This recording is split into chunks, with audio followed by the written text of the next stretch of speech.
Welcome, avid chess learners and enthusiasts.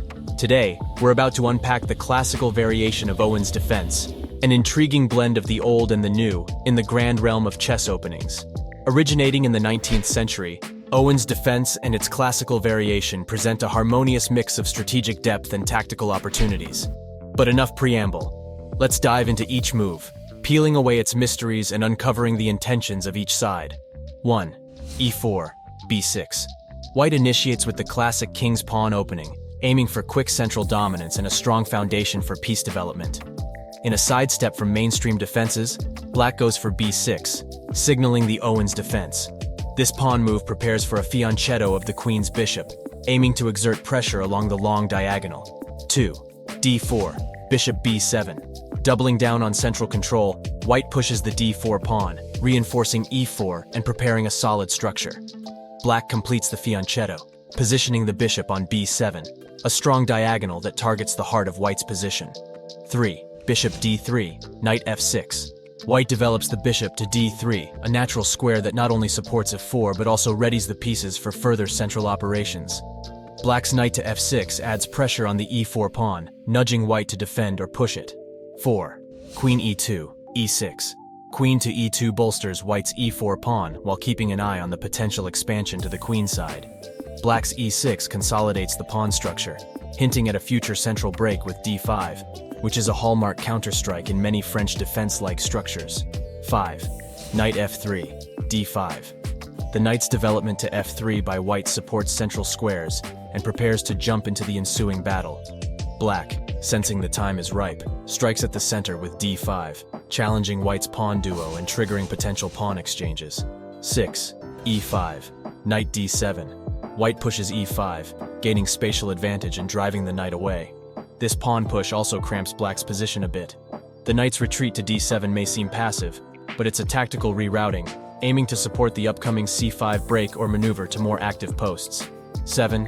c4, c4. White goes for c4, aiming to chip away at black's center and open up the position, especially the c-file. Black captures, taking the pawn and opening up the c-file for potential rook or queen activity. 8. Bishop e4, bishop e4. The ensuing exchanges start with white's bishop recapturing on e4, eliminating one of black's central pawns and potentially threatening the black king's safety.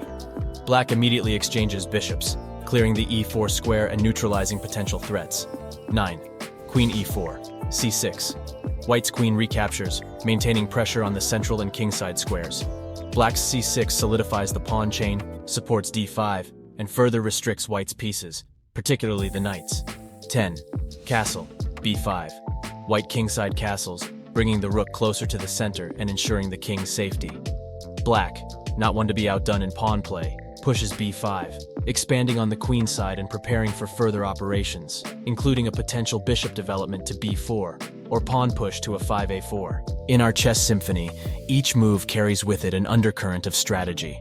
In the classical variation of Owen's defense, we witness a delicate dance between control of the center and side expansions. Both sides are continuously vying for control of the center. While white initially dominates with pawns on e4 and d4, black challenges with d5 and c6, creating a dynamic tension in the heart of the board. Black's early b6 and bishop b7 setup is not merely about developing pieces, it's about exerting pressure on the central and kingside squares. This long diagonal remains a potential asset, or threat, throughout the game. Pawn structures dictate plans. While white's e5 pawn grants spatial advantage, it's also a potential target. Black, meanwhile, finds counterplay by creating pawn breaks on the queen side with b5, prepping for a larger expansion and piece activity. While many openings carry the names of cities or famous grandmasters, Owen's defense is named after John Owen, an English vicar and a strong 19th century player. He used this defense multiple times against world champions, highlighting its viability. In recent years, there's been a surge of interest in Owen's defense at the club and online level, with players seeking an offbeat alternative to mainstream e4, e5, and Sicilian games. Grandmaster Bent Larsen, known for his unconventional opening choices, occasionally employed Owen's defense, breathing life and innovation into this classic response.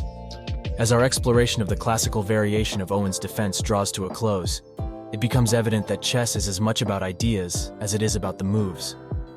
While we've journeyed through the opening, the middle game awaits with a kaleidoscope of tactics, plans, and brilliant displays of positional understanding.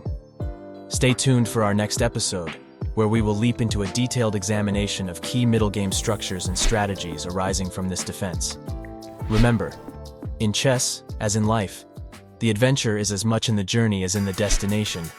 Keep those pieces moving, those minds ticking, and let every game be a masterpiece in the making.